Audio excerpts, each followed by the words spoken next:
दादी नानी की कहानी मेरी जुबानी में आप सभी का हार्दिक अभिनंदन। आइए कहानी की दुनिया में चलते हैं और उस समय की कहानी सुनते हैं जब बच्चे स्कूलों में न पढ़ के गुरुकुल में पढ़ते थे। एक बहुत ही प्यारा सा गुरुकुल नदी किनारे था, विशाल और प्रसिद्ध। उसके आचार्य भी बहुत विद्वान और यशस्वी थे। एक दिन आचार्य ने अपने सभी विद्यार्थियों को विद्यालय के प्रांगण में बुलाया और उनसे कहा, प्रिय छात्रों, मैंने तुम्हें यहाँ एक विशेष कार्य से बुलाया है।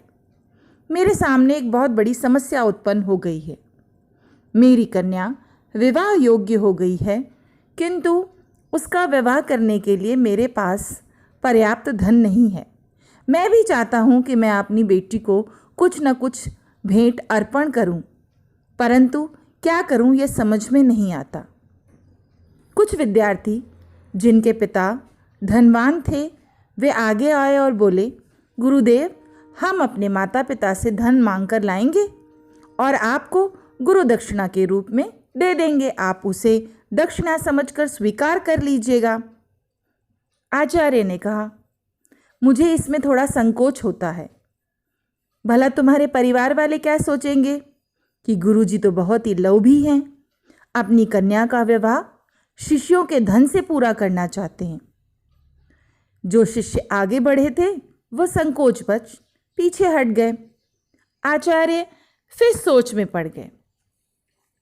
कुछ समय बाद आचार्य फिर बोले, एक उपाय है, तुम लोग धन ले आओ, किंतु वह धन तुम लोग मांग कर नहीं लाना। तुम उसे इस तरह लाओ कि किसी को पता न चले। इस प्रकार काम भी हो जाएगा और मेरी लज्जा भी रह जाएगी। शिष्यों ने वह बात मान ली। जो विद्यार्थी निर्धन परिवारों से थे वो गुरु सेवा से वंचित ना रह जाएं, यह सोचकर आचार्य उनसे बोले, तुम लोग भी अपने अपने घरों से कुछ न कुछ ले ही आना, किंतु ध्यान रखना किसी की भी दृष्टि उस पर ना पड़े। यदि किसी ने देख लिया तो वो वस्तु विवाह के लिए अशुभ हो जाएगी। सभी शिष्यों ने भरोसा दिलाया और कहा, हम जो कुछ भी लाएंगे गुरुजी वो इस प्रकार छिपा कर लाएंगे कि कोई उसे देख ना पाए। दूसरे दिन सभी आज्ञाकारी शिष्य अपनी अपनी वस्तुएं लाने के लिए चले गए और जब वे वस्तुएं शिष्य लेकर आए, आचार्य ने उन्हें बड़ी प्रसन्नता से ग्रहण किया। कुछ दिनों के बाद आचार्य ने देखा कि विवाह योग्य बहुत सारी सामग्री इकट्ठी हो गई है। फिर उन्होंने देखा कि एक विद्यार्थी ऐसा भी था जो कुछ भी नहीं ला पाया था।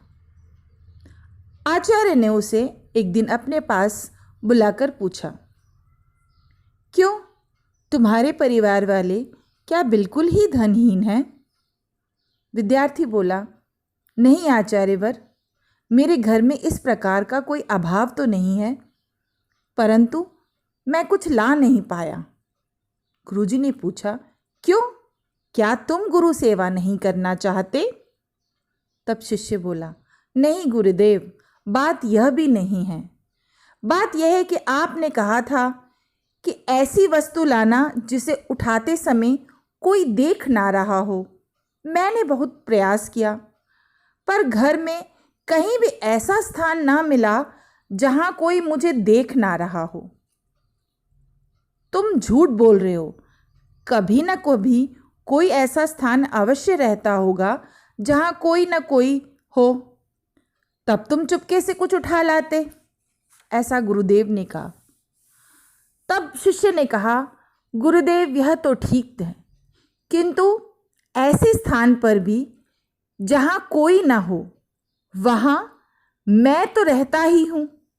कोई देखे या ना देखे, लेकिन वो जो कार्य मैं कर रहा हूँ वो सही हो या गलत, उसे मैं तो देखूंगा ही।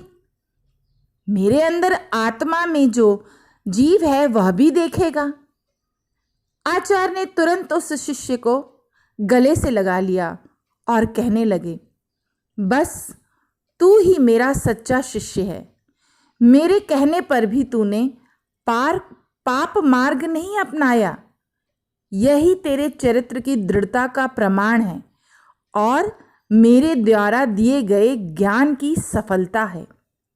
तूने सिर्फ मेरी बातों को सुना नहीं, उन्हें गुना भी है। मैं अपनी कन्या के विवाह के लिए ऐसे ही एक योग्य युवक की खोज कर रहा था, जिसके पास शील, सदाचार और चरित्र का धन हो। मुझे विवाह के लिए किसी भी प्रकार के धन की आवश्यकता नहीं थी। आज मैंने तुम्हें पाकर सब कुछ पा लिया। यदि तुम मेरी कन्या से विवाह करो तो ये मेरे लिए सौभाग्य की बात होगी। गुरुजी की बात सुनकर शिष्य भी तुरंत राजी हो गया और उसने कहा कि मैं अपने माता पिता से आज्ञा लेकर आपके पास आता हूँ। तो ये थी कहानी और ये कहानी हमें बताती है कि हम चाहे किसी और से कितना भी छुपा लें, परंतु हम अपने आप से अपना दुर्गुण और कुकर्म नहीं छुपा सकते। यदि हम कोई कार्य गलत कर रहे हैं तो कोई और देखे या ना देखे, हम स्वयं तो जरूर देखते हैं।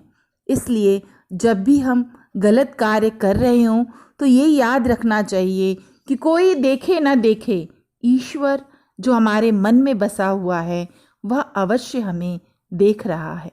धन्यवाद।